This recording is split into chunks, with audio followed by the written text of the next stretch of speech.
사랑하는 여러분, 오늘은 우리가 교회라는 공동체 안에서 성경이 말하는 올바르지 않은 모습들을 함께 살펴보며 우리의 신앙을 돌아보는 귀한 시간을 가지려 합니다. 성경은 우리에게 참된 교회의 모습을 끊임없이 가르쳐 줍니다. 그 가르침에 비추어 볼 때 오늘날 우리가 마주하는 몇 가지 안타까운 모습들이 있습니다. 이 시간 성경의 빛으로 그 그림자들을 비춰보고 진정한 회복의 길을 모색하고자 합니다. 교회는 하나님의 거룩한 공동체이지만 때로는 인간적인 연약함과 세상적인 가치들이 침투하여 본연의 모습을 잃어버리기도 합니다. 우리는 이러한 현실을 직시하고 성경적인 기준에 따라 교회의 건강성을 회복하는 노력을 기울여야 할 것입니다.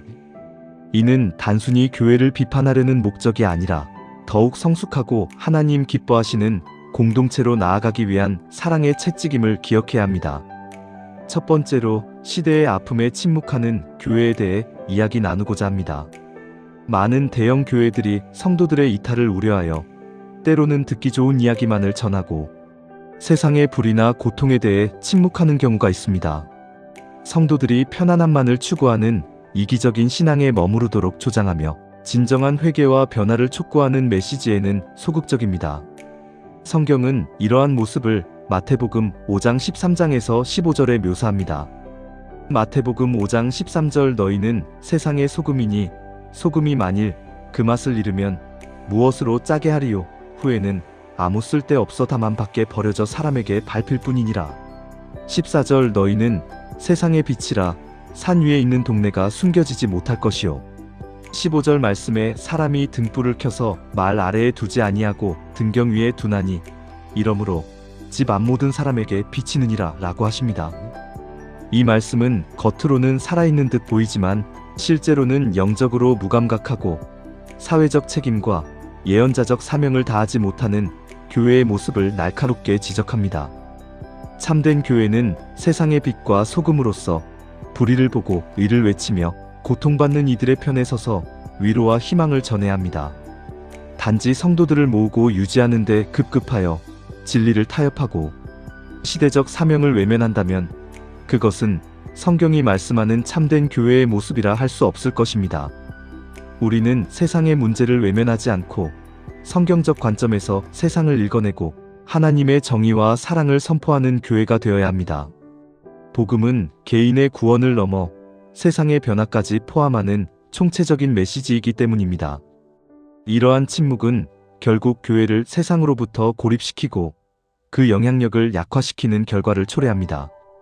교회가 사회의 아픔에 공감하고 그 해결을 위해 목소리를 내며 실질적인 도움을 제공할 때 비로소 세상은 교회를 진정한 희망의 등대로 바라보게 될 것입니다. 성경은 우리에게 예언자적 사명을 부여하며 불의에 대해 침묵하지 않고 하나님의 공의를 선포할 것을 요구합니다. 이러한 용기 있는 목소리가 부재할 때 교회는 스스로의 존재 가치를 상실하게 됩니다. 우리는 교회가 시대의 징조를 분별하고 하나님의 뜻을 따라 세상에 적극적으로 개입하며 사회의 변화를 선도하는 역할을 감당해야 함을 기억해야 합니다. 단순히 안락한 피난처가 아니라 세상 속으로 뛰어들어 복음의 능력을 증명하는 살아있는 공동체가 되어야 합니다. 두 번째로 교회 안에서 무리를 지어 다른 이들을 배척하는 현상에 대해 생각해 봅시다. 교회는 본래 모든 사람이 환영받고 사랑받는 공동체여야 합니다.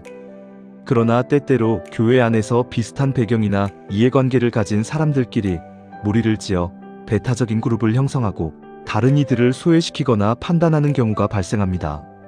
이러한 상황에서 목회자나 지도자들이 이를 인지하고도 침묵하거나 방관하는 것은 더욱 큰 문제입니다. 성경은 예수님 안에서 모든 차별이 사라진다고 가르칩니다. 갈라디아서 3장 28절은 너희는 유대인이나 헬라인이나 종이나 자유인이나 남자나 여자나 다 그리스도 예수 안에서 하나이니라라고 선언합니다. 이 말씀은 교회 안에서 그 어떤 기준으로도 사람을 차별하거나 배척해서는 안 됨을 명확히 합니다.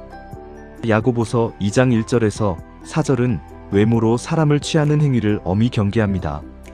내 형제들아 영광의 주 곧 우리 주 예수 그리스도에 대한 믿음을 너희가 가졌으니 사람을 차별하여 대하지 말라.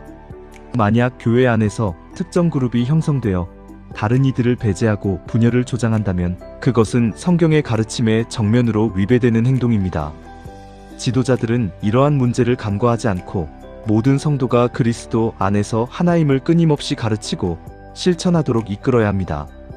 교회의 문턱은 낮아야 하며 그리스도의 사랑 안에서 모두가 존중받는 공동체가 되어야 합니다. 고린도전서 12장에서 바울 사도는 교회를 그리스도의 몸에 비유하며 각 지체가 다르지만 서로 연결되어 있고 서로에게 필요하다고 강조합니다.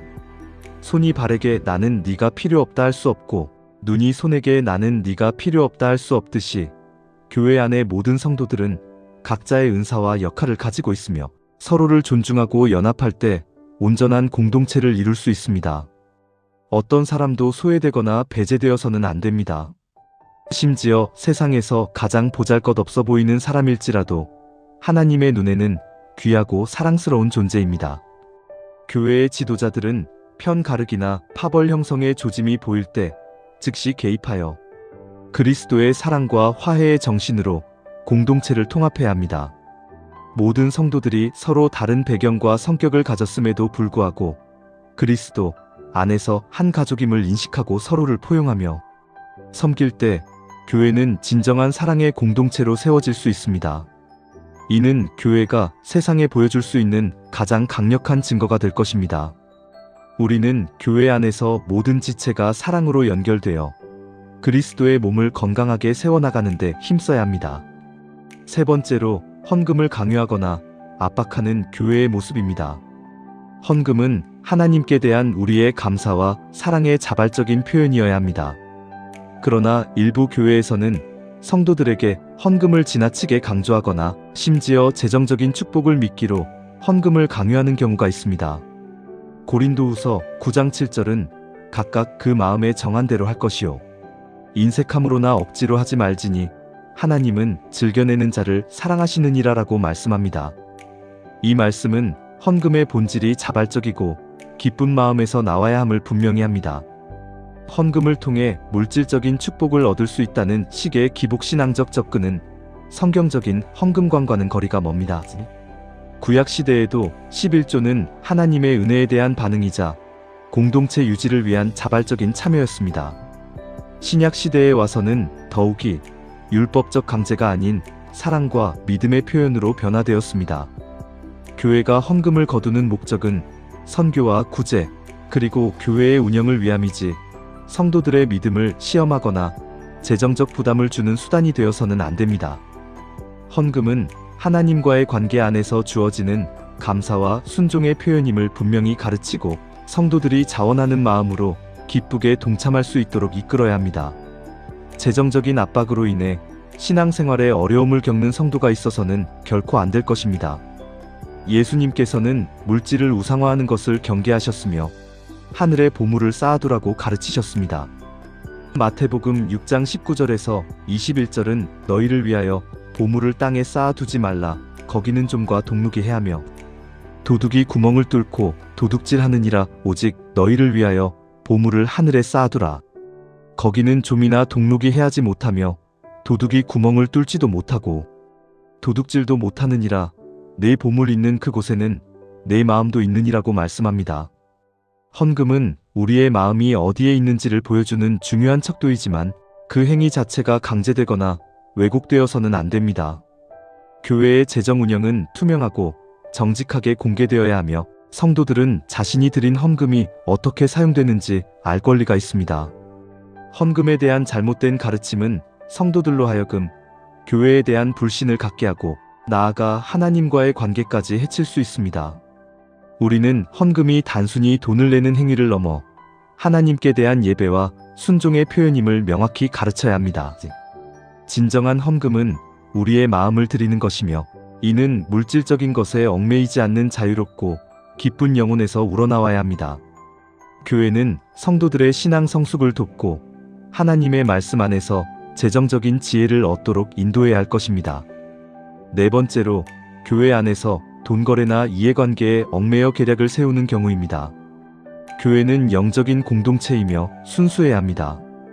그러나 세상의 가치관이 교회 안으로 들어와 물질적인 이득이나 권력을 추구하는 수단으로 변질되는 경우가 있습니다. 돈 거래가 오가고 개인적인 이익을 위한 계획과 계략이 교회 안에서 벌어진다면 그것은 성경이 경고하는 가장 위험한 모습 중 하나입니다.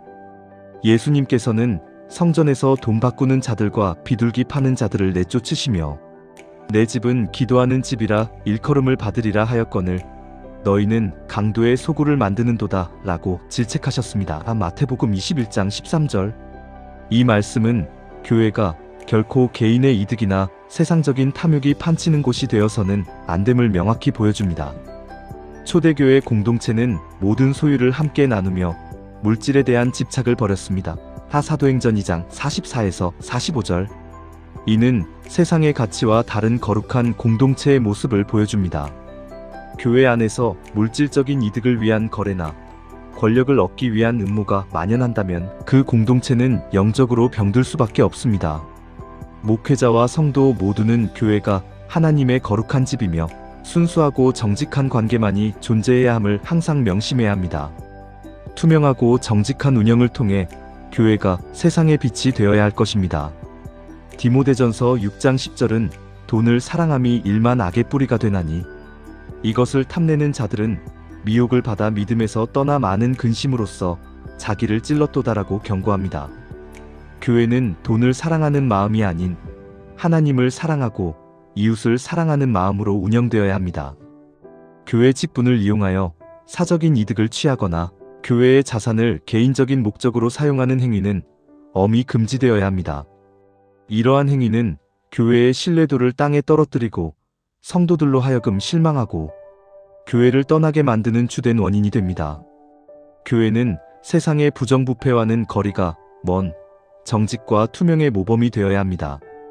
모든 의사결정 과정과 재정 집행은 공정하고 객관적인 기준에 따라 이루어져야 하며 그 어떤 개인의 사적인 욕심도 개입되어서는 안 됩니다.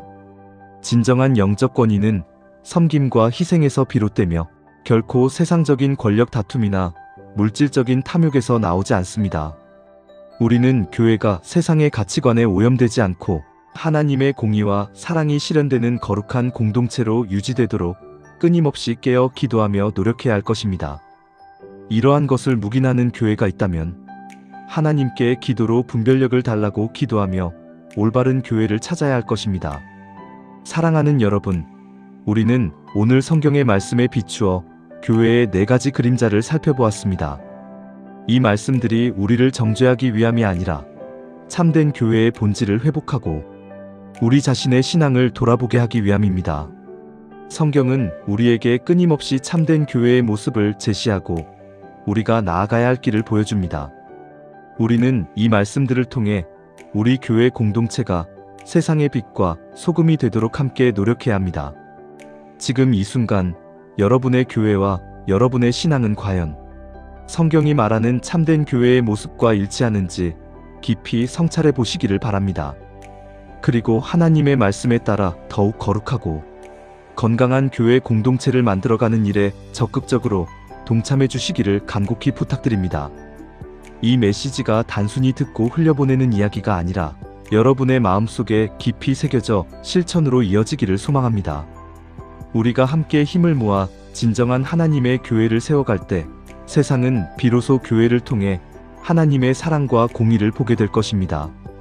이는 단순히 교회를 위한 일이 아니라 궁극적으로는 하나님의 영광을 드러내고 이 땅에 하나님의 나라를 확장하는 거룩한 사명임을 기억하십시오. 오늘부터라도 여러분이 속한 공동체에서 작은 변화를 시작하고 성경적인 교회의 모습을 향해 한 걸음 더 나아가시기를 축복합니다. 아멘.